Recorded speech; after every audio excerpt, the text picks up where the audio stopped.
ସମ୍ବେଦ କଣ୍ଠରେ ରାଧାର ପ୍ରଧାନ। ପହିଲି ଦେଖାରେ ଜାଣିଲି ପ୍ରାଣ ପ୍ରଭୁ ଈଶ୍ୱର, ହୃଦୟ ଦେବତା ଘେନିବା ହେଉ ଅର୍ଘ୍ୟ ମୋହର। ସବୁ ମୋ ଭାବନା ବେଗ ଅନୁଭୂତି ଅନ୍ତରେ, ଜୀବନର ଗତି ସକଳ ପ୍ରତି ଅଣୁ ଶରୀରେ, ପ୍ରତି ରକ୍ତ ବିନ୍ଦୁ ମୋହର। ପ୍ରଭୁ ସିନା ତୁମରି, ଏକାନ୍ତେ ମୋହି ସର୍ବମନ୍ତେ, ନିଶ୍ଚିତେ ମୁଁ ତୁମରି। ମୋର ବୋଲି କିଛି ରଖିନି, ହେଉ ଇଚ୍ଛା ପୂରଣ। ଯାହା ବାଛି ଦେବ ମୋ ପାଇଁ, ଜୀବନ ବା ମରଣ। ସୁଖ ଦୁଃଖ ଭୋଗ ବେଦନା, ଯାହା ଆସୁ ମୋ ପାଶେ, ତୁମ୍ଭ ଦାନ ବୋଲି ଆଦରେ, ବରି ନେବି ହରଷେ। ଗୋଟି ଗୋଟି ତୁମ୍ଭ ଦାନ ମୋ ଠାରେ, ଦିବ୍ୟ ସମ୍ପଦ ବୋହି ଆଣିବେ ମୋ ସମୀପେ, ଅପରୂପ ଆନନ୍ଦ।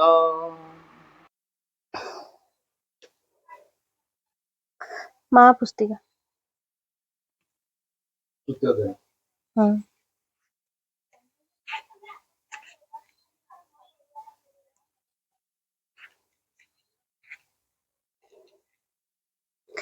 ଅଧ୍ୟାୟ। ଯଦି ଜୀବନ ପଥରେ ସକଳ ଭୟ, ସଙ୍କଟ ଏବଂ ସର୍ବନାଶ ବିରୋଧରେ କବଚାବୃତ ହୋଇ ଚାଲିବାକୁ ଚାହଁ, ତେବେ କେବଳ ଦୁଇଟି ଜିନିଷ ପ୍ରয়োଜନ।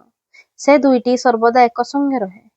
ପ୍ରଥମଟି ହେଲା ମା ଭଗବତୀଙ୍କ କରୁଣା, ଆଉ ଦ୍ୱିତୀୟଟି ହେଲା ତମ ଆଡୁ ଶ୍ରଦ୍ଧା, ନିଷ୍ଠା, ସମର୍ପଣରେ ଗଠିତ ତୁମର ଅନ୍ତଃକରଣ। ତୁମର ଶ୍ରଦ୍ଧା ହେବା ଉଚିତ ଶୁଦ୍ଧ, ସରଳ ଏବଂ ପୂର୍ଣ୍ଣ। ମନ ଓ ପ୍ରାଣର ଅହମାତ୍ମକ ଶ୍ରଦ୍ଧା, ଯେଉଁ ଶ୍ରଦ୍ଧାକୁ ଉଚ୍ଚାଭିଳାଷ, ଗର୍ବ, ଆତ୍ମାଭିମାନ, ମନର ଦମ୍ଭ, ସ୍ୱେଚ୍ଛାଚାରିତା, ବ୍ୟକ୍ତିଗତ ଦାବୀ, ନିମ୍ନ ପ୍ରକୃତିର ସକଳ ତୁଚ୍ଛ ତୃପ୍ତିର କାମନା କଳୁଷିତ କରି ରଖିଛି। ସେ ଶ୍ରଦ୍ଧାର ଅନୁନ୍ନତ ଧୂମାଚ୍ଛନ୍ନ ଶିଖା ସ୍ୱର୍ଲୋକ ଦିଗରେ ଊର୍ଦ୍ଧ୍ୱକୁ ପ୍ରଜ୍ୱଳିତ ହୋଇଉଠେ ନାହିଁ। ମନେ ରଖ, ଭାଗବତ କର୍ମ ଓ ଭାଗବତ ଅଭିବ୍ୟକ୍ତିରେ ସାହାଯ୍ୟ ନିମିତ୍ତ ତୁମକୁ ତୁମର ଜୀବନ ଦିଆ ହୋଇଛି। ଆଉ କିଛି ଆକାଙ୍କ୍ଷା କର ନାହିଁ। କେବଳ ଦିବ୍ୟ ଚେତନାର ବିଶୁଦ୍ଧି, ଶକ୍ତି, ଜ୍ୟୋତି, ପ୍ରସାରତା, ପ୍ରଶାନ୍ତି, ଆନନ୍ଦ ସକାଶେ ଆକାଙ୍କ୍ଷା କର, ଯେପରିକି ସେହି ଚେତନା ତୁମର ମନ, ପ୍ରାଣ, ଦେହକୁ ରୂପାନ୍ତରିତ ଓ ସର୍ବାଙ୍ଗ ସୁନ୍ଦର କରି ଗଢ଼ିବା ନିମିତ୍ତ ସତତ ସଚେଷ୍ଟ ହୋଇ ଉଠିବ। ଆଉ କିଛି ଚାହଁ ନାହିଁ। କେବଳ ପୃଥିବୀ ଉପରେ ତୁମ ମଧ୍ୟରେ ଯେଉଁମାନେ ଅଧିକାର ପାଇଛନ୍ତି, ଯେଉଁମାନଙ୍କୁ ଗ୍ରହଣ କରାହୋଇଛି, ସେମାନଙ୍କ ମଧ୍ୟରେ ଭାଗବତ ଆଧ୍ୟାତ୍ମିକ ଅତିମାନସ ସତ୍ୟ ଓ ତାହାର ବାସ୍ତବ ସିଦ୍ଧିକୁ ଚାହଁ, ଏବଂ ଚାହଁ ସେହି ଅବସ୍ଥା ଓ ବ୍ୟବସ୍ଥା ଯାହାର ଆନୁକୂଲ୍ୟରେ ହେବ ଏହି ସତ୍ୟର ସୃଷ୍ଟି ଏବଂ ସକଳ ବିରୋଧୀ ଶକ୍ତି ଉପରେ ପୂର୍ଣ୍ଣ ବିଜୟ। ତୁମର ଆନ୍ତରିକତା ଓ ତୁମର ସମର୍ପଣ ହେଉ ଯଥାର୍ଥ ଏବଂ ସମ୍ପୂର୍ଣ୍ଣ। ଯେବେ ତୁମକୁ ନିଜକୁ ଦେଇଦେବାକୁ ହୁଏ, ତେବେ ନିଃଶେଷରେ ଦେଇଦିଅ। କୌଣସି ଦାବୀ, କୌଣସି ସର୍ତ୍ତ, କୌଣସି କୁଣ୍ଠିତ ଭାବ ରଖ ନାହିଁ, ଯଦ୍ୱାରା ତୁମର ସକଳ ବସ୍ତୁ ଦିବ୍ୟଜନନୀଙ୍କର ହୋଇଯିବ। ଅହଙ୍କାର ପାଇଁ ଅଥବା ଅନ୍ୟ କୌଣସି ଶକ୍ତିକୁ ଦବା ସକାଶେ ଯେପରି ଆଉ କିଛି ଅବଶିଷ୍ଟ ନଥିବ। ତୁମର ଶ୍ରଦ୍ଧା, ତୁମର ଆନ୍ତରିକତା ଓ ସମର୍ପଣ ଯେତେ ପୂର୍ଣ୍ଣତର ହେବ, ମାଙ୍କର କରୁଣା ଓ ଅଭୟ ସେତେ ହିଁ ଘେରି ରହିବ। ଯଦି ମା ଭଗବତୀଙ୍କ କରୁଣା ଓ ଅଭୟ ତୁମ ସଙ୍ଗେ ରହିଛି, ତେବେ ଆଉ ଏପରି କ'ଣ ଅଛି ଯାହା ତୁମକୁ ସ୍ପର୍ଶ କରିବ ବା ଆଉ କାହାକୁ ତୁମେ ଭୟ କରିବ? ଏହି କୃପାରୁ ଅଳ୍ପ ଟିକିଏ ବି ତୁମକୁ ସକଳ ବାଧା, ବିପତ୍ତି ଓ ସଙ୍କଟରୁ ପାର କରିଦେବ।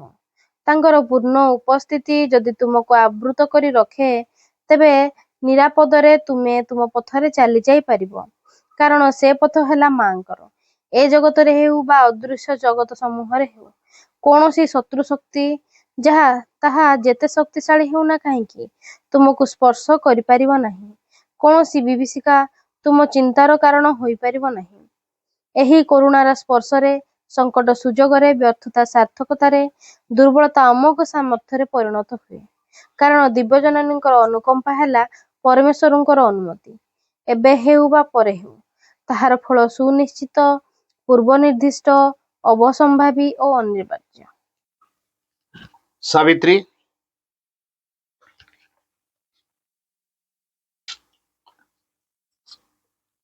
Book 6, the Book of Fate, Canto 1, the Word of Fate. A ray out of a rapturous infinite, a silence working to a hymen of joy, a divinity and kingliness guard his brow, his eyes keep a memory from a word of bliss. As brilliant as a lonely moon in heaven, gentle like a sweet bird that spring desires, pure like a stream that kisses silent blanks, he takes with bright surprise spirit and sense, a living knot of a golden paradise, a blue immense he leans to the longing world, time's joy borrowed out of eternity, a star of a splendor or a rose of a bliss. In him soul and nature equal presences, balance and fuse in a wide harmony. The happy in their bright ether have not hearts, more sweet and true than this of a mortal maid, that takes all joy as the world's native gift, and to all gives joy as the world's natural right. His speech carries a light of inner truth, and a large-eyed communion with the power in communion things has made boundless his mind. A seer in earth shapes of a garbless deity, a tranquil beneath of a sky windless and still, watching the world like a mind of unplumbed thought, a silent space musing and luminous, uncovered by the morning to delight, a green tangle of trees upon a happy, made into a murmuring nest by southern winds. There are his images and parallels, his keen in beauty and in depth, his PS, a will to climb, lift, a delight to live. Heaven's high companion of earth's beauty charm, an aspiration to the immortal share, lain on the lap of a mortal ecstasy. His sweetness and his joy attract all hearts to live with his own in a glad tenancy. His strength is like a tower built to reach heaven, a Godhead quarried from the stones of life, a Godhead quarried from the stones of life.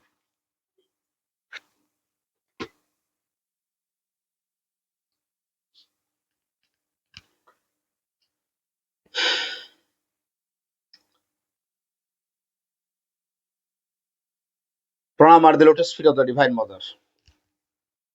করুণাময়ী মা পরম প্রভু শ্রী অরবিন্দ উভয় online এবং অফলাইনে ଥିବା ସମସ୍ତ ମାତୃ ସନ୍ତାନ ଆଜି ଭାଇ ସୌମେନ୍ଦ୍ରଙ୍କର ଆଜି ଜନ୍ମଦିନ, ତା ସହିତ ମୋର ମଧ୍ୟ ଆଜି ଜନ୍ମଦିନ। ତେବେ जन्मदिन समस्त ପାଇଁ ଏକ କୃପାର ଦିବସ। ତେବେ ଏଇ ଯୋଉ କୃପା ମା କାହିଁକି କରିଥାନ୍ତି? ତାର ଆତ୍ମାର ବିକାଶ ପାଇଁ ଯାହା ଆବଶ୍ୟକ ତାକୁ ଫୁଲଫିଲ କରିବା ପାଇଁ କୃପା ସାହାଯ୍ୟ କରେ। ଭଗବାନ ସହିତ ସାକ୍ଷାତ ହବା, ଭଗବାନ ସହିତ ଏକ ହବା, union with the divine, conscious of the divine, ଏଇ ଯୋଉ ସୁଯୋଗ ଜନ୍ମଦିନରେ ଥାଏ, ଆମେ ତାକୁ କେତେ ଦୂର ବୁଝିଛୁ, କେତେ ଦୂର ଉପଲବ୍ଧିରେ ଆଣିଛୁ। ତେଣୁ ଜୀବନ ଜୀବନ ଧରି ଆମେ ଅତିକ୍ରମ କରି କରି ଆସିଲେଣି। ଏଇଟା ଆମର ପ୍ରଥମ ଜୀବନ ନୁହେଁ। ଆଟଲିଷ୍ଟ ଆମେ ଆମ ଜୀବନ ରହସ୍ୟଟା ତ ଟିକେ ବୁଝିବା।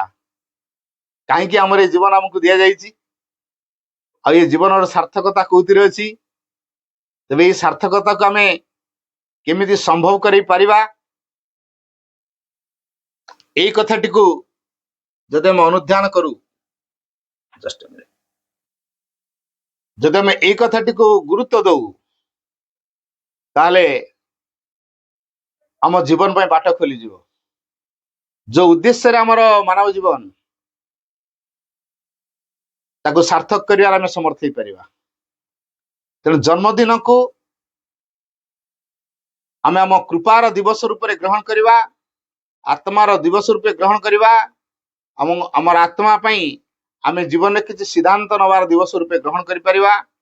ଇଏ ଆମ ପାଇଁ ଏକ ସୁଯୋଗର ଦିବସ ରୂପେ ଆମେ ଗ୍ରହଣ କରିପାରିବା। କାରଣ ବିଗତ ଜନ୍ମ ମାନଙ୍କରେ ଆମେ ଯାହା ସବୁ ହାସଲ କରିପାରି ନାହୁଁ, ଆମେ ଏଇ ଜୀବନ କାଳ ଭିତରେ ତାହା ହାସଲ କରିବାର ସୁଯୋଗ ଆମକୁ ମା ଦେଇଥାନ୍ତି। ବିଶେଷ କରି ଜନ୍ମଦିନରେ ସେ ସୁଯୋଗଟା ବେଶୀ ଦିଆଯାଇଥାଏ। 365 ଦିନ ଭିତରୁ ଗୋଟିଏ ଦିନ ଯୋଉଟା କି ଆମ ସମସ୍ତଙ୍କ ପାଇଁ ମା କୃପା କରିଥାନ୍ତି, ଆତ୍ମା ସହିତ ପରମାତ୍ମାଙ୍କର ସାକ୍ଷାତ ହେବା ପାଇଁ। ପରମ ସେଦିନ ଆମ ପାଇଁ ଦ୍ୱାର ଉନ୍ମୁକ୍ତ କରି ରଖିଥାନ୍ତି। ମା ସେଦିନ ଆମକୁ ପରମ ଚେତନା ରାଜ୍ୟ ମଧ୍ୟକୁ ଉତ୍ତରଣ କରିବା ପାଇଁ ସକଳ କାର୍ଯ୍ୟ କରିପାରନ୍ତି, ସବୁ କିଛି କରିପାରନ୍ତି। ତେଣୁ ଆମେ ଯଦି ସାମାନ୍ୟ ଆସ୍ପୃହା କରୁ, ସାମାନ୍ୟ ସଚେତନ ହେଇପାରୁ, ଏବଂ ସଚେତନ ହେଇପାରିଲେ ଏଇ ମାଙ୍କର ଦ୍ୱାରା ଆମେ ପରମ ଚେତନାର ଭୂମିକୁ ଉତ୍ତରଣ କରିବା ସହିତ ତାଙ୍କ ସହିତ ଆମେ ଆଇଡେଣ୍ଟିଫାଇଡ ହେଇପାରିବା। ଆମେ ଯେ ଅସଲରେ ଗୋଟିଏ ଭଗବାନ, ଆମେ ସେ କଥାଟାକୁ ଏପର୍ଯ୍ୟନ୍ତ ଉପଲବ୍ଧିରେ ଆଣିନୁ, କିନ୍ତୁ ଜନ୍ମଦିନରେ ଏଇ କଥାଟିକୁ ସମ୍ଭବ କରାଯାଇପାରିବ। ତେଣୁ ଜନ୍ମଦିନ ଆମ ସମସ୍ତଙ୍କ ପାଇଁ କୃପାର ଦିବସ। ତେଣୁ ଗୋଟିଏ କଥା ଭାଇ ଭଉଣୀ ମାନେ, ଆମର ସ୍ୱଭାବ ଯୋଉ ପ୍ରକାର ଅଛି, ସେ ନାନା ବିରୋଧୀ ଉପାଦାନରେ ଗଢା ହେଇଛି। ଏଇ ଦୃଷ୍ଟିରୁ ଆମେ ଅନେକ ବିରୋଧାଭାସ ଭିତରେ ଜୀବନ ବଞ୍ଚିବାକୁ ବାଧ୍ୟ ହେଇଥାଉ। ତାପରେ ଏ ଆତ୍ମାର ସନ୍ଧାନ କରିବା ଆମ ପାଇଁ ଦୁଃସାଧ୍ୟ ହେଇଯାଏ। ତେଣୁ ପ୍ରଥମ କଥା, ଯାହା ଆଗରୁ ଗୋଟେ ବିଦିତ ହେଇ ଆସିଛି, ଯେ ମଣିଷର ପ୍ରକୃତି କେବେ ବଦଳିବ ନାହିଁ, ତାକୁ ଆମେ ପ୍ରମାଣ କରିକି ଦେଖେଇବା। ଯଦି ଆମେ ଦିବ୍ୟ ଶକ୍ତି, ଜ୍ୟୋତି, ଆନନ୍ଦ, ଶାନ୍ତିକୁ ଆବାହନ କରିପାରନ୍ତି, ତାହେଲେ ଆମର ଏ ପ୍ରକୃତି ବଦଳି ପାରିବ। ତେଣୁ ଯୋଉମାନେ ଭିତରେ ସଚେତନ ଥାନ୍ତି, ସେମାନେ କେବଳ ଭଗବାନଙ୍କୁ ହିଁ ଜୀବନରେ ଗୁରୁତ୍ୱ ଦେଇଥାନ୍ତି। ଆମେ ଆମ ଜୀବନରେ ଭଗବାନଙ୍କୁ ଗୁରୁତ୍ୱ ଦେଇଛୁ ତ? ତେଣୁ ଜନ୍ମଦିନରେ ଆମେ ସିଦ୍ଧାନ୍ତ ନେବା, ମା ମୋର ତମେ ହିଁ ଦରକାର। ଜୀବନରେ କେବଳ ଗୋଟିଏ କଥା ଆମେ ଚାହିଁବା, ମା ମୋର ତମେ ହିଁ ଦରକାର। ବାସ୍ ଏତିକିରେ ମା ଆମ ପାଇଁ ସବୁ କିଛି ବ୍ୟବସ୍ଥା କରିଦେବେ। ପାଣି ଭିତରୁ ମାଛକୁ ବାହାର କରି ଆଣିକି ଶୁଖିଲାରେ ଛାଡ଼ିଦେଲେ ମାଛ ଯେମିତି ଛଟପଟ ହୁଏ, ସେମିତି ଆମ ଭିତରେ ଯୋଉ ଦିନ ଅନୁଭବ ଆସିବ ଯେ ଆମେ ମା ବିନା ବଞ୍ଚି ପାରିବୁ ନାହିଁ, ମାଙ୍କର ବାଣୀ ହଉଛି ମୋର ଶକ୍ତି, ଶ୍ରୀ ଅରବିନ୍ଦଙ୍କ ବାଣୀ ମୋ ପାଇଁ ଭବିଷ୍ୟତର ଦ୍ୱାର ଖୋଲିବ। ତେଣୁ ମୋ ମା ଶ୍ରୀ ଅରବିନ୍ଦଙ୍କୁ ପାଥେୟ କରି ଜୀବନ ନିର୍ବାହ କରିବି। ଏଇ ସଂକଳ୍ପ ନେବାର ଦିବସ ହଉଛି ଆଜି। ବିଗତ ଜନ୍ମମାନଙ୍କରେ ଆମେ କଣ କଣ କରିଯାଇଛନ୍ତି, ତାର ପରିଣାମ ବର୍ତ୍ତମାନ ଭୋଗ କରୁଛେ। ଆଟଲିଷ୍ଟ ଆମେ ଭବିଷ୍ୟତରେ ଏକ ଦିବ୍ୟ ମଣିଷଟେ ହେଇ ଉଠିବା,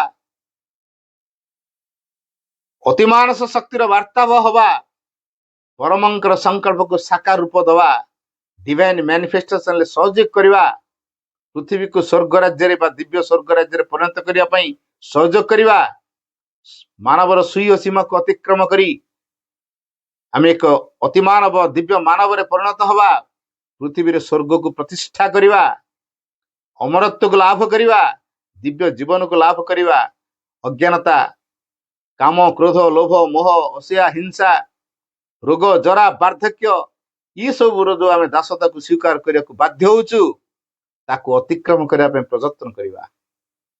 ଯଦି ଏଇ କଥା ଆମ ଭାବନାରେ ଥାଏ, ତାହେଲେ ଜଣେ ସଂକଳ୍ପ ନବ ଯେ ମୁଁ କେବଳ ଭଗବାନଙ୍କ କୃପାକୁ ହିଁ ଚାହେଁ, ମୋର ଭଗବାନ ହିଁ ଦରକାର, ମୋର ମା ହିଁ ଦରକାର। ଏଭଳି ମାଟି ଆମେ ପାଇଛୁ ଯିଏ ଆମର ସକଳ ଦୋଷ ତ୍ରୁଟିକୁ ଆଡେଇ ଦେଇ ଆମକୁ କୋଳେଇ ନିଅନ୍ତି।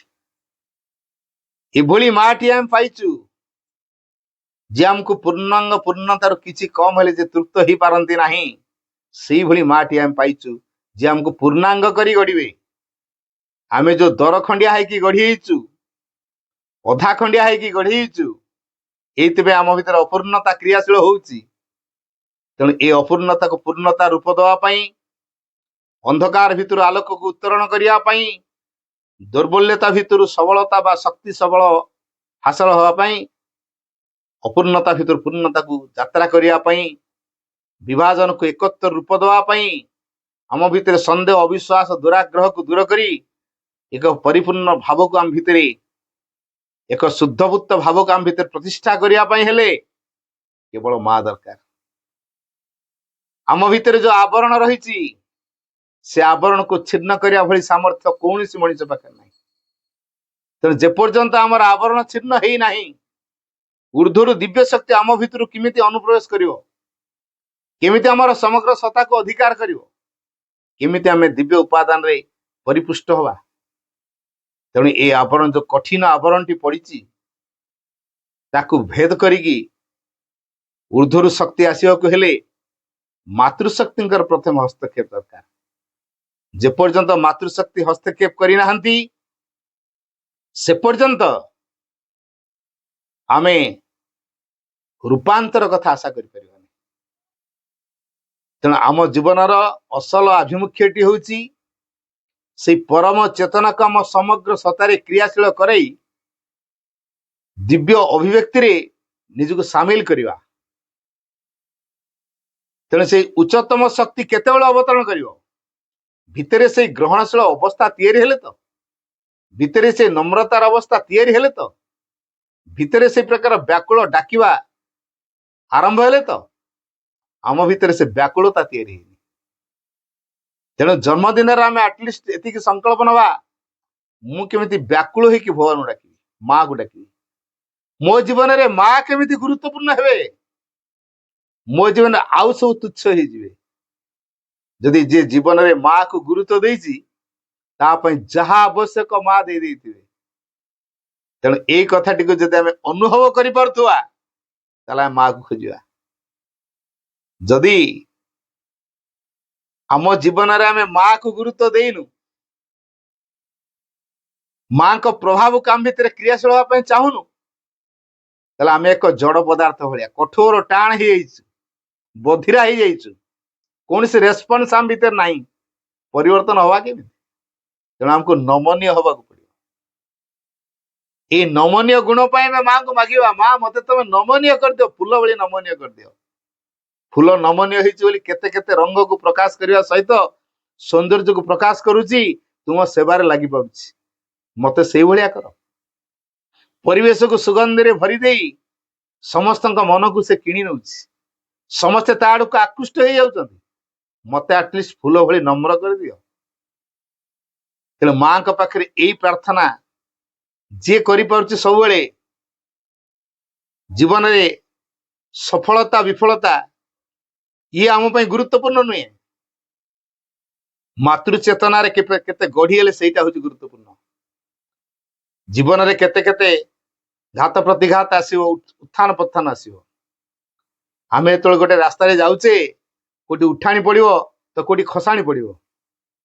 हेले आम यात्रा पथरे चलीचु आम के पछुक उठाणी पड़ी कौन आम पछुक फेरी जाऊँ सी आम यात्रा पथे से रास्ता भितर ही उठाणीटा अच्छी पुणी तापर खसाणी पड़ुची तेणु उठाणी खसाणी जमी अच्छी रास्तार सेमती आम जीवन पथरे सेमती उत्थान अच्छी पतन भी अच्छी तेणु पतन माने नुहे आम पछुक फेरी जावा आम चिंता करवा से महान आरोहण यात्रा ये पतन मध्य सहयोगी तेणु सबकि को आम जीवन किपर उपादेय हिसाब से ग्रहण कर समस्त को किपर दिव्य प्रेम द्वारा बांधि पार समग्र पृथ्वी को गोटे परिवार केमती कर आम भितर थिबा आत्मार प्रभाव रे आम केमती बलिष्ठ हो पार आमको आमर आत्मा यथार्थ प्रेरणा दे था तेना आम जीवन गाइड हिसाब से आम केमती आत्मा को मानिबा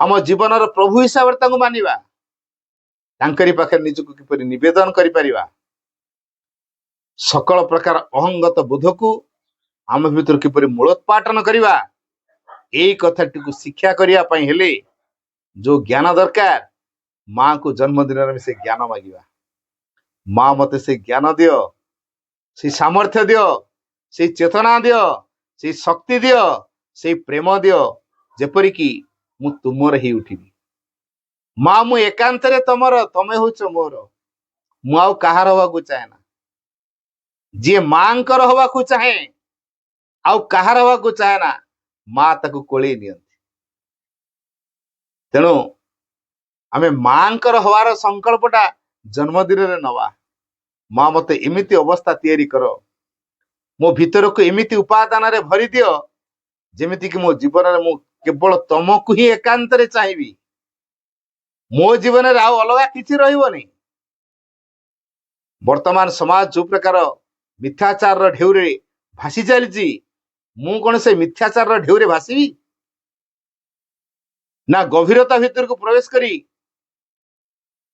अनेक किछि मूल्यवान संपद को हासिल करी मो अंतरस्थ गुहा मध्य हृदय गभीरतम प्रदेश रे माँ विराजमान होती अंतरात्मा रूप से विराजमान होती सी आम जीवन गाइड होकी रही मानव जीवन असल सत्य होकी रही जे कि परम उत्सर गोटाए धारा यही देश काल भीतर को निक्षिप्त होती आमर ये व्यक्ति जीवन को से नियमन करुच्ची आम कहे चैत्य सत्ता बोली यही चैत्य सत्ता सहित आमर संपर्क किपरि मन प्राण जो शरीर हम से प्रयत्न करवा मन प्राण शरीर को अंतरात्मार प्रभाव रे परिपुष्ट करवा बा चैत्य उपादान रे परिपुष्ट करवा चैतीकरण करवा ये एक संकल्प को आम जीवन रे आज ही ग्रहण करिया दरकार ये जन्मदिन रे तेणु जन्मदिन समस्त अति गुरुत्वपूर्ण दिन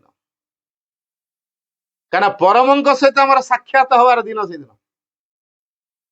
आम आत्मा पाई जो खोराक परम दवाई आसी था भेट कराती सहित एकाकार हवार सुजोग मध्य थाए तेणु आम भितर से व्याकुलता नहीं बोली बा से अंतर्दृष्टि नहीं बोली आम यही कथाटी को सहजरे उपलब्धि करि पारनु तेणु जो जन्मदिन आमको एते बड़ महनीयतार भाव आणिकी देई थाए एक गुरुत्वपूर्ण भूमिका आम जीवन पाई तुले थाए ताकू आमे ये प्राणिक आमोद प्रमोद भितर हजई दौचु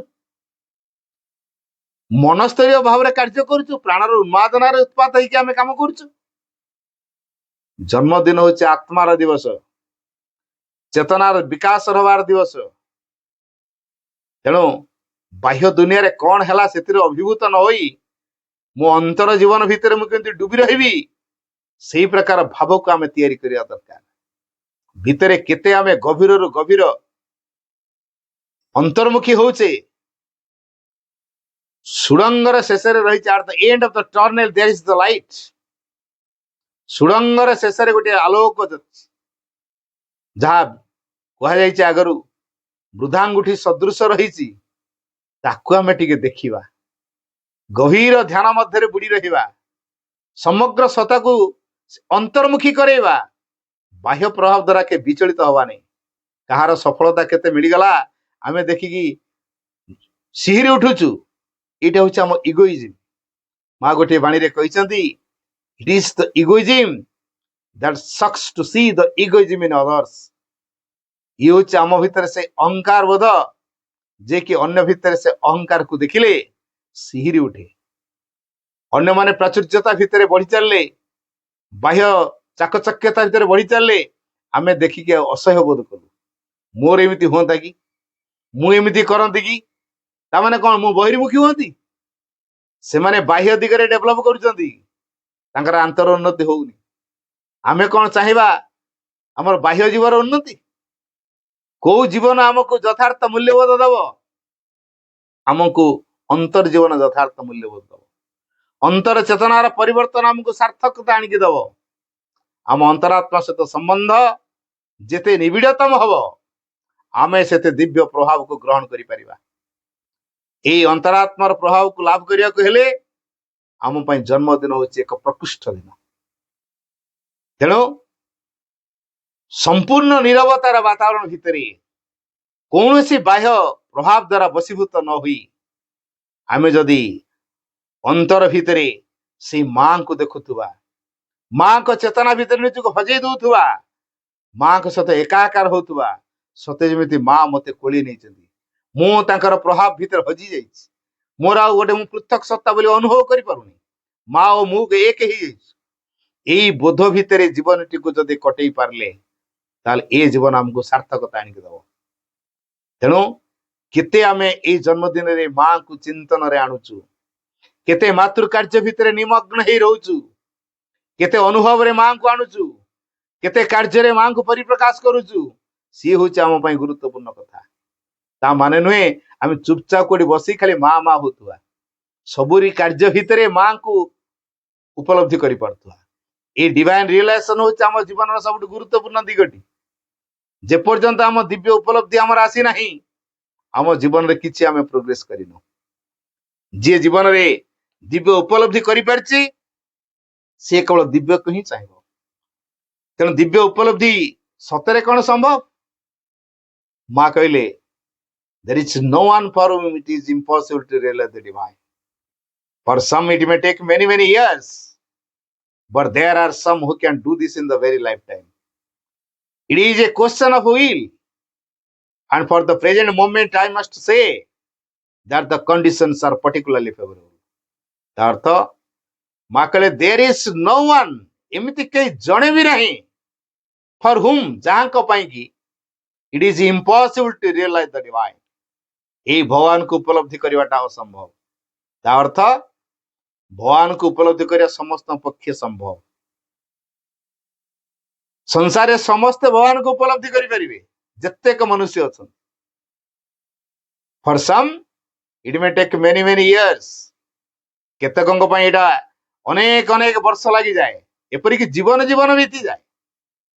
But there are some, କିନ୍ତୁ ଏମିତି କିଛି ଅଛନ୍ତି, but there are some who can do this in the very late, ଅର୍ଥାତ୍ ଯୋଉମାନେ କି ଏଇ ଜୀବନ କାଳ ଭିତରେ କରିପାରନ୍ତି। ତେଣୁ ଭଗବତ ଉପଲବ୍ଧି ଯୋଉମାନେ ଏଇ ଜୀବନ କାଳ ଭିତରେ ଆଚିଭ କରିପାରୁଛନ୍ତି, ସେମାନଙ୍କ ଭିତରେ କଣ ସମ୍ଭାବନା ଅଛି ବା ସାମର୍ଥ୍ୟ ଅଛି? ଏଇଠି ଗୋଟେ ବଡ ସିକ୍ରେଟ, ସେଇଠି ହେଲା ଇଟ୍ is a question of will. ସେମାନଙ୍କର ସଂକଳ୍ପ ଶକ୍ତି ଅଧିକ। ଯାହାର ସଂକଳ୍ପ ଶକ୍ତି ଯେତେ ଅଧିକ, ସେ ଅଚିରେ ସବୁ କଥାକୁ ସହଜରେ ହାସଲ କରିନେବ। ତେଣୁ ଜନ୍ମଦିନରେ ଆମେ ମାଙ୍କୁ ପ୍ରାର୍ଥନା କରିବା, ମା ମତେ ତମେ ସଂକଳ୍ପୀ କରାଅ, ମୁଁ ଜୀବନରେ କେମିତି ତୁମକୁ ବ୍ୟତୀତ ଆଉ ଅଲଗା কিছুକୁ ଚାହିଁବି ନାହିଁ।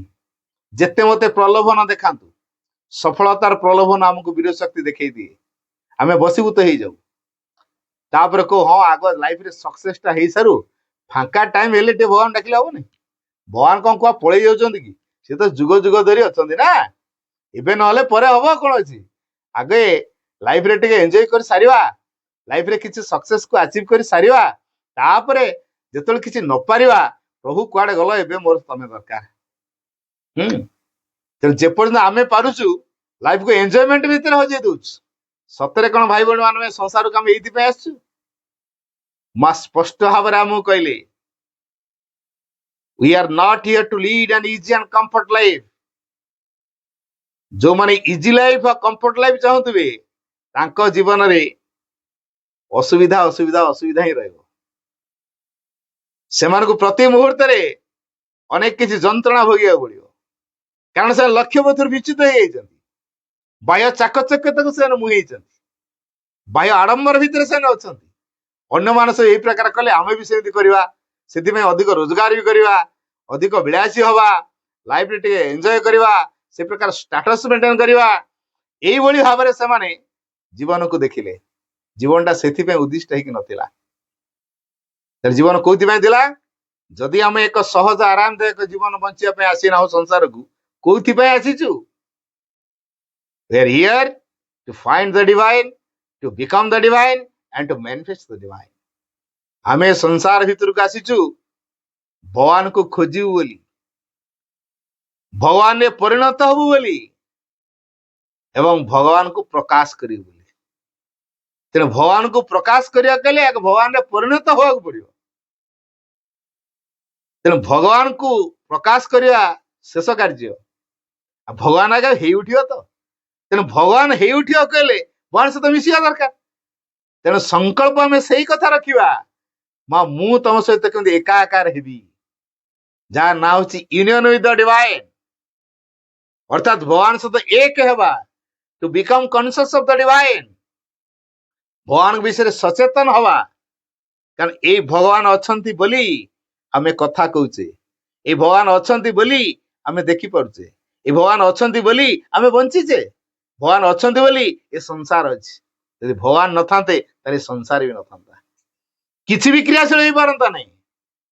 ए मां कर शक्ति रे सबु किछि क्रियाशील, सबु किछि स्वरायित। तेणु ए मां जदि न थांते, तांक शक्ति यदि क्रियाशील हो न थांता, दिन राति संभव होता नहीं, गछलता सृष्टि होता नहीं, पंच महाभूत न थांते, आमे कोठ थांते, आमे भी न थांते। तो केबे आमे एई कथाटा चिंता करछु? सेई मां कर शक्ति आमे लाभ करिया पई, मां कर ज्योति, मां कर आनंद, मां कर प्रेम, मां कर कृपा, मां कर सकल दिव्य प्रभाव को आमे ग्रहण करिया पई योग्य हवा निमित्त मां को मागिवा। मां तमे मते गढ़ीच, तमे मते एमती तैयारी कर जेते मु तमर योग्य हे। तमे जो कथा चाहुच मु करे बोली मुझे सेई कथा करि पारि, तमे जेमिति चाहुच मु हुए बोली मुझे सेई प्रकार हे पारि, तम इच्छार मुझे परि जंत्र हे पारिबी। एई बोध को जन्मदिन रे केते भाबिचे, केते प्रार्थना रे रखीचे जन्मदिन रे, सेईटा होचे अधिक गुरुत्वपूर्ण। जदि आम जीवन रे एई बोध नाही, एई अनुभव नाही, खाउछु पिउछु ऐस आराम करछु, जन्मदिन तो अछि, नुआ जामा पटा पिंधिबा, सांग साथी आसीबे, गिफ्ट फिट देबे, गोटे एंटरटेनमेंट गोटे हबो, डांस कार्यक्रम हबो, अंताक्षरी हबो, संगीत आसर गोटे हबो, आ चाकचक्य भाव जिगजाग लाइट सजा हेतिबो। तापरे आमे बेस बढ़िया लोक हेतिले, बहुत लोक आस्तिले, एते एते प्रकार आइटम सब हेतिला। इथिरे किछि मूल्य नाही, एटा प्राणी का आमोद प्रमोद। आमे जन्मदिन को प्राणी का आमोद प्रमोद भितर कटे दउचे। एटा कोन जन्मदिन असल महत्व? एटा असल महत्व नुहे। ये जो केक कटा, बेलून फुटा, कैंडल लिभा, क्रीम बोला आ गिफ्ट, ए आशा रे आम जदि जन्मदिन पालन कर दुआ, संपूर्ण विपरीत अभिमुखे आम यात्रा हम। आम जीवन को आम के विपरीत अभिमुखे यात्रा करवानी। जो केते बाटा जाइथिबु, एई प्रकार जन्मदिन जदि कार्य कलु, केते जे तळकु खसिबु हिसाब मिलिबोनी। तेणु आमे मासिन को जानला परे आमे अंतर्मुखी होवा पय संकल्प रखिबा। सेति में कुआ गला, it is a question of will. एटा होचे एक संकल्प कथा। किंतु आमे कोन करूछु? बाहाना दउछु, मोर परिस्थिति ना या, मत घर कथा चिंता करियो पड़ियो, छुआ पिला केमती खाइबे, केमती बचिबे, केमती पाठ पढ़िबे, केमती भलो एजुकेटेड हेबे, ताकू तो चिंता करू करूका मोर टाइम पड़ुछि। भगवान को केतले चिंता करिवि? हैं आमे सब परिस्थिति रे बाहाना दउछु। गोटिए कथा भाई बहन मान मन रखिबा, परिस्थिति वर्तमान बिगड़ी नहीं, आम पाई फेवरेबल। मां अति दृढ़तार सहित कहले सेति पई, फॉर द प्रेजेंट मोमेंट, वर्तमान मुहूर्त पाई आई मस्ट से, मु निश्चित ए कथा कहबी जे that the conditions are particularly favourable. वर्तमान जो अवस्था ये होचे अनुकूल अवस्था, प्रतिकूल अवस्था ये नुहे। काहेकि ଏଇ ବର୍ତ୍ତମାନ ଯୋଉ ପ୍ରକାର ଚାରିଆଡେ ବିଭୀଷିକା ଦେଖା ଦେଇଛି, ହିଂସା ଅରାଜକତା ଦେଖା ଦଉଛି, ଚୋରି ଡକାୟତି ଦେଖା ଦଉଛି, ନାରୀ ମାନଙ୍କ ଜୀବନ ସୁରକ୍ଷିତ ନୁହେଁ, ପାଶବିକତାର କାର୍ଯ୍ୟଧାରା ବର୍ତ୍ତମାନ ବେଶୀ ମାତ୍ରାରେ ଦେଖା ଦେଇଛି, ଏଇଟା ପୁଣି ଅନୁକୂଳ କେମିତି ଅନୁକୂଳ ହେଲା? କାରଣ ଅତିମାନସ ଆମ ଚେତନାର ଭିତ୍ତିଭୂମି ସ୍ଥାପନ କରିସାରିଲାଣି। ଯେହେତୁ ଆମ ଅତିମାନସ ଆମ ଚେତନାର ଭିତ୍ତିଭୂମିକୁ ସ୍ଥାପନ କରିସାରିଲାଣି, ତେଣୁ ଯେତକ ଆବର୍ଜନା ଆମ ଭିତରେ ଥିଲା ବର୍ତ୍ତମାନ ସେଟା ବାହାରୁଛି। ଭିତରେ ଯେତିକି ଯେମିତି ଫାଙ୍କା ବୋଟଲ ଭିତରେ ଆମେ ଜାଣିଛୁ ପବନ ଅଛି ବୋଲି, ତାକୁ ଯଦି ଆମେ କୁଣ୍ଡରେ ବୁଡେଇବା ପାଣି ଭରିବା ପାଇଁ, ସେ ଭୋଡକା ବାହାର କରିବନି? ଭୋଡକା ବାହାର କରିବ। ଏ ଭୋଡକା ବାହାର କଲା କଣ ପାଇଁ? ଯେତିକି ପାଣି ପ୍ରବେଶ କରୁଛି ଭିତରକୁ ସେତିକି ମାତ୍ରାର ବାୟୁକୁ ସେ ଜବରଦସ୍ତ ଠେଲିକି ବାହାର କରୁଛି, ତେଣୁ ଭୋଡକା ତିଆରି କରୁଛି। ଠିକ ସେଇଭଳି ଯୋଉମାନେ ଯେତେ ମାତ୍ରାରେ ମାଙ୍କ ପ୍ରଭାବକୁ ପ୍ରତି ଉନ୍ମୁକ୍ତ ହେଇକି ରହିବେ, ତାଙ୍କ ଭିତରେ ଅତିମାନ ଶକ୍ତି ସେତେ ସ୍ଥାନ ପାଇବ। ଆଉ ଯେତେ ସ୍ଥାନ ଅତିମାନ ଶକ୍ତି ଅଧିକାର କରିବ, ଆମ ଭିତରେ ଯେତକ ଆବର୍ଜନା ଅଛି ସେତକ ବାହାରିବ। ସେ ଯେତେ ସ୍ଥାନ ଅଧିକାର କରିବ ସେତେ ଆବର୍ଜନା ଆମ ଭିତରେ ବାହାରିବ। ଯେତେବେଳେ ଆମ ଭିତରଟି ପୁରା ଅତିମାନସ ଚେତନାରେ ପୂର୍ଣ୍ଣ ହେଇଯିବ, ଆଉ ଆବର୍ଜନା ବାହାରିବନି। ତେଣୁ ମଣିଷ ଭିତରୁ ବର୍ତ୍ତମାନ ଦୋଷ ତ୍ରୁଟି ବାହାରୁଛି, ତା ମାନେ କଣ? ତାର ପରିବର୍ତ୍ତନର ଦିଗ ଖୋଲୁଛି। ଅତିମାନସ ତା ଭିତରେ କ୍ରିୟା କରୁଛି। ବର୍ତ୍ତମାନ ମୁହୂର୍ତ୍ତଟା କାହିଁକି ଗୁରୁତ୍ୱପୂର୍ଣ୍ଣ? ମାସେ କହିଲେ present is the most important moment in life. ଜୀବନରେ ବର୍ତ୍ତମାନଟା ହଉଛି ସବୁଠୁ ଗୁରୁତ୍ୱପୂର୍ଣ୍ଣ ମୁହୂର୍ତ୍ତ। ତାର କାରଣ ଅତିମାନସ ବର୍ତ୍ତମାନ ପୃଥିବୀ ବାତାବରଣରେ କ୍ରିୟା କରୁଛି। ଯୋଉ ଅତିମାନସର ପ୍ରଭାବରେ ସବୁକିଛି ରୂପାନ୍ତର ହବ, ସବୁକିଛି ବଦଳିଯିବ, କିଛି ବାଦ ପଡିବନି, ସେ କିଛିକୁ ଛାଡିବନି। ସେ ଆମକୁ ସତ୍ୟରୁ ମହତ୍ତର ସତ୍ୟ ଦିଗରେ ଗତିଶୀଳ କରେଇ ନବ। ଅତିମାନସ ଭିତରେ ଯେହେତୁ ଦିବ୍ୟ ଜୀବନ ନିହିତ ହେଇକି ଅଛି, ସେ ଆମକୁ ଦିବ୍ୟ ଜୀବନ ପ୍ରଦାନ କରିବ, ଦିବ୍ୟତାରେ ଆମକୁ ସେ ଭରିଦବ। ତେଣୁ ଅତିମାନସ ଭିତରେ ଯେହେତୁ ଏଇ ପ୍ରକାର ଏକ ସମ୍ଭାବନା ଅଛି, ତେଣୁ ଆମକୁ ସେଇ ଅତିମାନସ ପ୍ରଭାବକୁ ଗ୍ରହଣ କରିବା ପାଇଁ ଉନ୍ମୁକ୍ତ ହେଇ ରହିବାକୁ ପଡିବ। ଆମ ଭିତରେ ସେ ଅବାଧରେ ପ୍ରବେଶ କରି କ୍ରିୟା କରିବ। ସମଗ୍ର ସତ୍ତାରେ ଅତିମାନସ ଯଦି କ୍ରିୟା କଲା, ସମଗ୍ର ସତ୍ତା ଦିବ୍ୟ ଅଭିମୁଖୀ ହବା ପାଇଁ ଆସ୍ପୃହା ରଖିବେ। ତେଣୁ ଏଇଥିପାଇଁ ଚୈତ୍ୟ ସତ୍ତାର ଯୋଉ ପ୍ରଭାବ ମନ ପ୍ରାଣ ଶରୀର ଉପରେ ପଡିବା ଦରକାର। କାରଣ ଆମେ ଯୋଉ କାମଟା ନିଜେ ପ୍ରୟାସ କରି କରିଥାନ୍ତେ, କେତେ ଜନ୍ମ ଯେ ଲାଗିଥାନ୍ତା କିଛି କହିହବନି। କିନ୍ତୁ ଯେହେତୁ ମା ପୃଥିବୀ ବାତାବରଣ ଅତିମାନସକୁ କ୍ରିୟାଶୀଳ କରେଇ ଦେଇଛନ୍ତି, ତାରି ପ୍ରଭାବରେ ବର୍ତ୍ତମାନ ସହଜ ହେଇଯିବ। ଆମେ ଚାଲି ଚାଲିକା ପଣ୍ଡିଚେରୀ ଯାଇଥାନ୍ତେ, କେତେ ଦିନ ଲାଗିଥାନ୍ତା? ବର୍ତ୍ତମାନ ସୁବିଧା ଗୋଟେ ମା କରିଦେଲେ, ଟ୍ରେନର ବ୍ୟବସ୍ଥା କରିଦେଲେ। ଭୁବନେଶ୍ୱରରୁ ଟିକେଟ ଖଣ୍ଡେ କରି ଟ୍ରେନରେ ବସିଗଲେ, ତା ପରଦିନ ଯାଇ ପଣ୍ଡିଚେରୀରେ ଓହ୍ଲେଇ ପଡିଲେ, କେତେ ସହଜ ହେଇଗଲା। ଆଉ ଯଦି ଚାଲି ଚାଲି ଯାଇଥାନ୍ତେ ନିଜ ପ୍ରୟାସରେ, କେତେ ଦିନ ଲାଗିଥାନ୍ତା ଟିକେ ଅନୁମାନ କରନ୍ତୁ। ଠିକ ସେଇଭଳି ବ୍ୟକ୍ତି ଯଦି ତା ନିଜ ପ୍ରଚେଷ୍ଟାରେ କାମ କରିବ, କେତେ ଜନ୍ମ ଲାଗିଥାନ୍ତା ଟିକେ ଅନୁମାନ କରନ୍ତୁ। କିନ୍ତୁ ମା କଣ କଲେ? କୃପା କରିକି ଅତିମାନସକୁ ପୃଥିବୀ ବାତାବରଣରେ କ୍ରିୟାଶୀଳ କରେଇଦେଲେ। ଯେହେତୁ ଅତିମାନସକୁ ପୃଥିବୀ ବାତାବରଣରେ କ୍ରିୟାଶୀଳ କରେଇଦେଲେ, ତେଣୁ ଆମେ ସେ ଅତିମାନସର ପ୍ରଭାବରେ ରୂପାନ୍ତର ହେଇଯିବା। ଇଏ ଆମ ଏକ ଦେବ ମୁହୂର୍ତ୍ତ ଆସିଯାଇଛି, ଯୋଉଟା ଆମେ କରିଥାନ୍ତେ ଆମ ପାଇଁ ଅତିମାନସ କରିଦବ। ୟାଠୁ ସୁଯୋଗର କଥା କିଛି ଅଛି? ସେଇଥିପାଇଁ ବର୍ତ୍ତମାନଟା ହଉଛି ଗୁରୁତ୍ୱପୂର୍ଣ୍ଣ ମୁହୂର୍ତ୍ତ। କାରଣ ଆମ ପାଇଁ ଅତିମାନସ କାମ କରିଦବ। ଆମର କାମ ହେଲା ଅତିମାନସକୁ ଜାବୁଡିକି ଧରିବା। ଟ୍ରେନ ଆମକୁ ପଣ୍ଡିଚେରୀରେ ପହଞ୍ଚେଇ ଦେବାର ବ୍ୟବସ୍ଥା କରାହେଇଛି। ଆମର କାମ କଣ? ଟିକେଟ ଖଣ୍ଡ କରିକି ଟ୍ରେନରେ ବସିବା ଦରକାର, ବାସ୍ ଏତିକି କାମ ଆମର। ତେଣୁ ଅତିମାନସକୁ ଆମେ ଜାବୁଡିକି ଧରିବା ଦରକାର। ଯେତେବେଳେ ଅତିମାନସ ଆମକୁ ଧର୍ନ ଆଲିଙ୍ଗନ କରିନବ, ସିଏ ତା ପ୍ରଭାବରେ ସେ କ୍ରିୟାଶୀଳ କରିବ। ତେଣୁ ଅତିମାନସ ଯେତେବେଳେ କ୍ରିୟା କରିବ ଆମ ଭିତରେ, ସବୁ କିଛିକୁ ସେ ଦିବ୍ୟ ଭାବରେ କାମ କରିବ। ସିଏ କେ ମିଥ୍ୟା ଉପରେ କାର୍ଯ୍ୟ କରେ ନା। ମିଥ୍ୟା ଯୋଉଠି ବେଶ ହେଇକି ରହିଛି ବା ଭିତ୍ତିଭୂମି ହେଇକି ରହିଛି, ତା ଉପରେ କାମ କରିବନି। ସେ ମିଥ୍ୟାକୁ ଭାଙ୍ଗିବ, ଅଜ୍ଞାନକୁ ଭାଙ୍ଗିବ, ଜଡତାକୁ ଭାଙ୍ଗିବ, ନୂଆ କରି ସେ ତିଆରିବ, ତାପରେ ତାକୁ ଗ୍ରହଣ କରିବ। ତେଣୁ ଯୋଉ ଭଙ୍ଗାରୁଜା ଭିତରେ ବର୍ତ୍ତମାନ ଚାଲିଛି ବିଭୀଷିକା। ଚାରିଆଡେ ପ୍ରଳୟ ଦେଖା ଦେଇଛି, ଭଙ୍ଗା ହଉଛି ପୁଣି ଗଢା ହବ ବୋଲି। ନୂଆ କରି ଗଢା ହେଲେ ଅତିମାନସ ପାଇଁ ସେ ଯୋଗ୍ୟ ହେବେ। ତେଣୁ ତା ପାଇଁ ସୁଯୋଗ ତିଆରି ହେଇଗଲା। ଆମେ କହୁଛୁ ପ୍ରଳୟ ହେଇଗଲା, ପ୍ରଳୟ ନୁହେଁ, ଇଏ ହଉଛି ସୁଯୋଗ। ସେମାନଙ୍କ ପାଇଁ ସୁଯୋଗ ସୃଷ୍ଟି ହେଲା। ଏଇଥିପାଇଁ ସେମାନେ ଭଙ୍ଗା ହେଇଗଲା ପରେ ନୂଆ କରି ତିଆରି, ଯେମିତି ଗୋଟେ କାରିଗର ଗୋଟେ ମୂର୍ତ୍ତି ଗଢୁଛି, କୋଉଠି ଟିକେ ବଙ୍କା ହେଇଗଲା କି ଚେପା ହେଇଗଲା କି ବଡ ହେଇଗଲା କି ସାନ ହେଇଗଲା ଭାଙ୍ଗି ଦଉଛି। ତା ଭାଙ୍ଗିବା ମାନେ କଣ?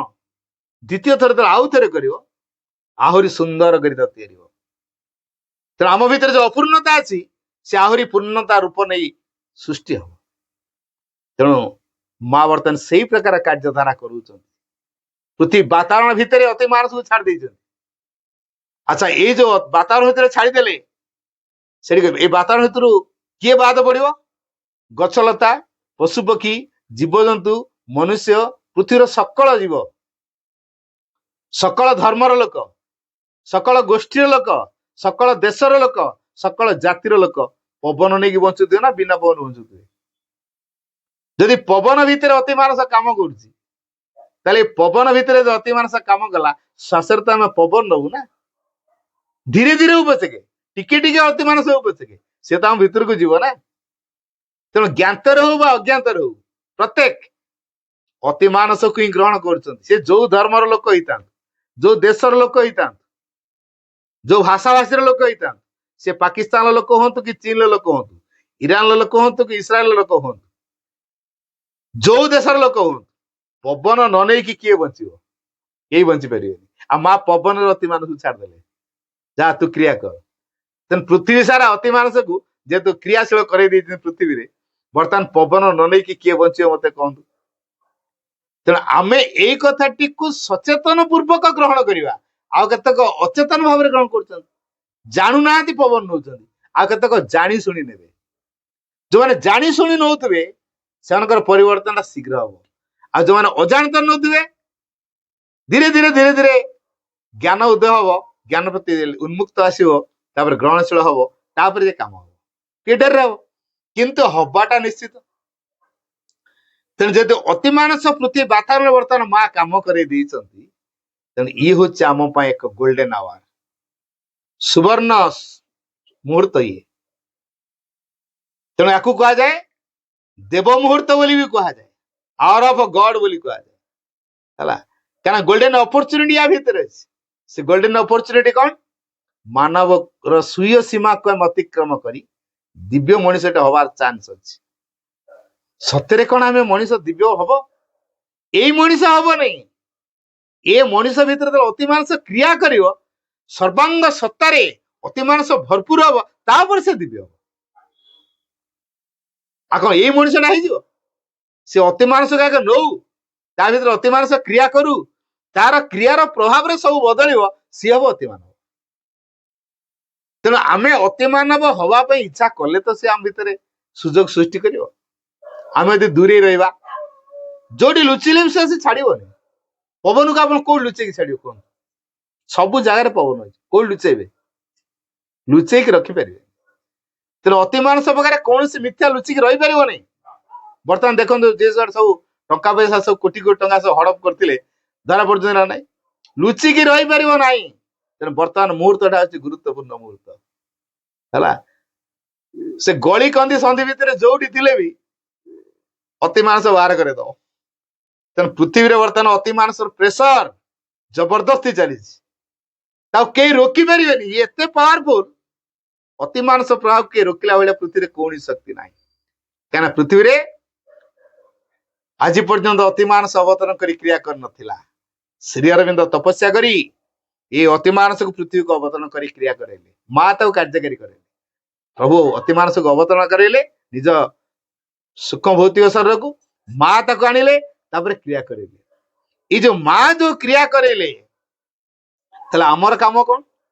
ଆମେ ସେ ଅତି ମାନସ ପ୍ରତି ଉନ୍ମୁକ୍ତ ହେଇ ରହିବା। ଏଇଟା ହଉଛି ଆମ ଗୋଟିଏ କାମ। ଯିଏ ଯାହା ବି କରୁ, ଅତି ମାନସକୁ ମୁଁ କିପରି ଗ୍ରହଣ କରିବା ପାଇଁ ସମର୍ଥ ହେବି, ଯୋଗ୍ୟ ହେବି, ଅତି ମାନସ ମୋ ଭିତରେ କେମିତି କାମ କରିବ, ଇଏ ହଉଛି ମୋର ଏକାନ୍ତ ଇଚ୍ଛା, ଏକାନ୍ତ କାମ୍ୟ ମୋର ଏଇଟା ହବ। ଆଉ ଜୀବନରେ କିଛି ମୋ ପାଇଁ ଗୁରୁତ୍ୱପୂର୍ଣ୍ଣ ହବନି। ତେଣୁ ଅତି ମାନସ ପ୍ରତି ଉନ୍ମୁକ୍ତ ହବା, ଅତି ମାନସକୁ ଆମ ଭିତରେ ଅବାଧରେ କ୍ରିୟା କରିବା ପାଇଁ ବାଟ ଛାଡିବା, ଇଏ ହଉଛି ଅସଲ କଥା। ଗୋଟିଏ କଥା, ଆମେ ଯୋଉ ବିନମ୍ରତାର କଥା ଆମ ଭିତରେ ତିଆରି ହବ ସେତେବେଳେ, ଯେତେବେଳେ ଆମ ଭିତରେ ଅନୁଭବ ଆସିବ ମା ବିନା ମୁଁ କିଛି କରିପାରିବି ନାହିଁ, ମା ବିନା ମୁଁ କିଛି ଜାଣି ନାହିଁ, ମା ବିନା ମୁଁ କିଛି ନୁହଁ। ଏଇ ବୋଧରେ ବଞ୍ଚିବା ହଉଛି ବିନମ୍ରତା। ତେଣୁ ଜନ୍ମଦିନରେ ଆମେ ମାକୁ ସେଇ କଥା କହିବା ଯେ ମା, ତମେ ମତେ ସେମିତି ତିଆରି କର ଯେମିତି କି ମୁଁ ଏକାନ୍ତରେ ତମର। ତମ ବିନା ମୁଁ କିଛି ଜାଣିନି, ତମ ବିନା ମୁଁ କିଛି କରିପାରିବିନି, ତମ ବିନା ମୁଁ କିଛି ନୁହଁ। To call in your force later work in you, ୟା ନା ହଉଛି ଓପନିଂ। ଏଇ ମାଙ୍କ ଶକ୍ତିକୁ ଆବାହନ କରି ଆଣିବା ଏବଂ ତାକୁ କ୍ରିୟାଶୀଳ ହେବା ପାଇଁ ବାଟ ଛାଡିଦବା, এইটা হচ্ছে ওপেনিং। এই ওপেনিং, এই উন্মুক্ত অবস্থা দরকার। To receive everything of the mother in you, to act in you, to feel that the mother is doing everything. ଆଉ ମା ମୋ ଭିତରେ ଅଛନ୍ତି, ମୋ ଚାରି ପାଖରେ ଅଛନ୍ତି। The mother is within us and around us. ତେଣୁ ମୋ ଭିତରେ ଅଛନ୍ତି, ମୋ ଚାରି, near and within. To feel the mother, near and within. এই ମାଙ୍କୁ ନିକଟରେ ଏବଂ ନିଜ ଭିତରେ ଅନୁଭବ କରିବା। To receive everything of the mother in you, to act in you. ମା ମୋ ଭିତରେ ଅଛନ୍ତି, ସେ କ୍ରିୟା କରୁଛନ୍ତି, এই କଥାଟିକୁ ଆମେ ଗୁରୁତ୍ୱ ଦବା। ଯେହେତୁ এই କଥାଟିକୁ ଆମେ ଗୁରୁତ୍ୱ ଦବା, ମା ମୋ ଭିତରେ ଅଛନ୍ତି, ମା ମୋ ଜୀବନର ଦାୟିତ୍ୱ ନେଉଛନ୍ତି, ମାଙ୍କ ଶକ୍ତି ମତେ ପ୍ରେରିତ କରୁଛି, ମୁଁ ମାଙ୍କର ଇନଷ୍ଟ୍ରୁମେଣ୍ଟ। এই ବୋଧରେ ବଞ୍ଚିବା। ଗୋଟିଏ କଥା ମନେ ରଖିବା ଜୀବନରେ, there is no greater joy than to serve the divine। ଭଗବାନଙ୍କ ସେବା କରିବାଠୁ ଅଧିକ ଆନନ୍ଦ ଆଉ କିଛି ନାହିଁ। ତେଣୁ ମୋ ଜୀବନରେ ଯଦି କେତେବେଳେ ଗୋଟେ ଭଗବାନଙ୍କର ସେବା କରିବାର ସୁଯୋଗ ମିଳିଛି, ମୁଁ ତାକୁ ହାତ ଛଡା କରିବି। ତେଣୁ ଭଗବାନଙ୍କ ସେବା କାର୍ଯ୍ୟରେ ଜୀବନକୁ ନିୟୋଜିତ କରିବାର ଜୀବନର ସାର୍ଥକତା। ତେଣୁ ସତରେ ମୋ ଜୀବନକୁ ମୁଁ ସେବାରେ ନିୟୋଜିତ କରିପାରୁଛି ତ, এই କଥାଟିକୁ ମତେ ଅନୁଭବ କରିବାକୁ ପଡିବ। ମୋ ଜୀବନକୁ ଅଧିକରୁ ଅଧିକ ମାତୃଚେତନାମୟ କରିବାକୁ ପଡିବ। ଭଗବାନଙ୍କର ପରିପୂର୍ଣ୍ଣ ଯନ୍ତ୍ର ଏଇ ଜୀବନକୁ ସାର୍ଥକ କରିବାକୁ ପଡିବ। There is no greater joy than to serve the divine। ତେଣୁ ଏଇ କଥାଟିକୁ ଜୀବନରେ ସବୁଠୁ ଗୁରୁତ୍ୱ ଦେବା ଦରକାର। ତେଣୁ ସବୁବେଳେ ଭଗବାନଙ୍କ ସେବା କାର୍ଯ୍ୟରେ ନିୟୋଜିତ ରଖିବା।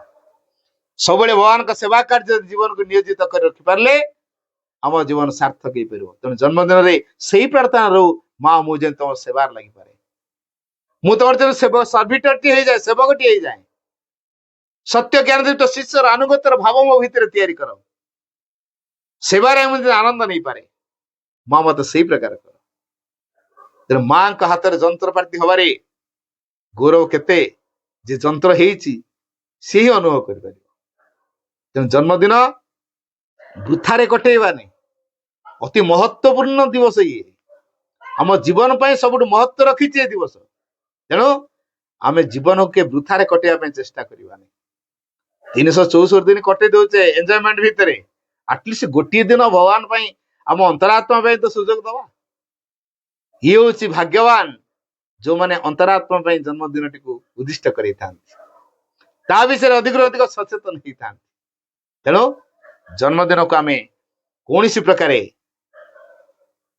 ପ୍ରାଣିକ ଆମୋଦ ପ୍ରମୋଦ ଭିତରେ କଟିବାକୁ ପ୍ରଚେଷ୍ଟା କରିବା ନାହିଁ। ଯେତେ ନୀରବ, ଯେତେ ଶାନ୍ତି ଭିତରେ ଆମେ ରହିବା, ଯେତେ ସ୍ଥିର ଅବିଚଳ ଅବସ୍ଥାରେ ରହିବା, ଯେତେ ସମତା ଅବସ୍ଥାରେ ରହିବା, ଆମ ଜୀବନ ପାଇଁ ସେତେ ସେ ମହତ୍ଵ ରଖିବ। ତେଣୁ ଆସନ୍ତୁ ଆମେ ଜନ୍ମଦିନକୁ ଏଇ ପ୍ରକାର ଏକ ଦୃଷ୍ଟିଭଙ୍ଗୀ ନେଇ ମାଙ୍କ ପାଖରେ ନିଜକୁ ନିବେଦନ କରିବା।